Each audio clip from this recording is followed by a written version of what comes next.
with privacy, focusing on expectations rather than minimums is important, because we have a tendency to say when a violation has occurred. We'll look at violations or expectations that are minimum, that we can identify a harm, we can make a law to defend it, and yet that's not how we operate in everyday activities. The way we operate in normal life, in everyday life, is that we have expectations of privacy that are not legal in mind. They don't have to have what they might call a monetizable harm. It doesn't have to have like a dollar figure next to the harm that's incurred.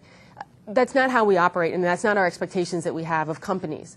We have higher expectations of people. We have, you would just be able to say, I didn't expect you to share that information, and I don't have to prove to you in a court of law that that was a violation of any privacy law, rule, or regulation. We just have norms and expectations.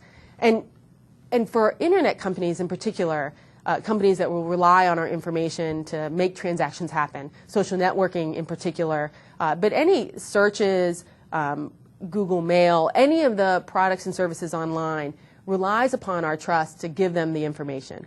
And so that's an opportunity for a value add of their product and service, to be trustworthy with our information. It's really the only way we're going to give over anything to a company, is whether or not we understand what they're going to do with the information and what their privacy expectations, and if it matches with us. And so rather than arguing a minimal expectation of privacy, companies can come forward, and they have, in setting the bar higher and saying, I understand what your expectations of privacy are, and this is all that we're doing to be able to meet your expectations. So even take Facebook, for example, which got a lot of heat for a few things. Their newsfeed feature when it first came out. They got a lot of heat for their Beacon program, a behavioral marketing program, when it first came out. Lots of newspaper clippings about it. Blogs were on fire about it. There were MySpace pages devoted against these programs.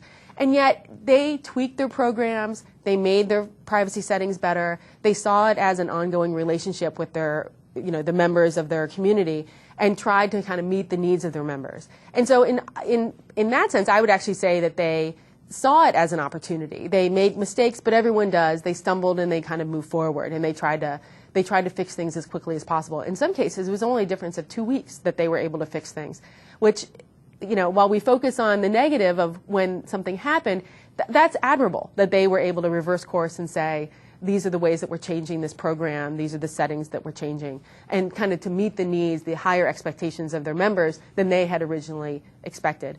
Now, there can be others. You see newscasts all the time, or I'll get an email saying from a telecommunications company saying, your information is ours, and we will do with it what we want. It's the telecommunications company's property now, and they can do with it what they want.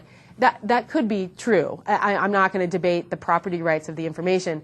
The problem is that we might not agree with them. And so that is looking at it as a more antagonistic way of looking at privacy, of saying, if you have to give up your privacy in order to do business with us, but people won't do that for very long. As soon as it becomes known, they leave. And that's the beauty of the competition in the marketplace, is you really need to, as a company, realize that it's a value that you're adding to your service, that there's an expectation of the customer, rather than taking more of an antagonistic, kind of minimalistic stance on privacy and try to make the argument that you shouldn't have any expectations, because they will. They'll have those expectations.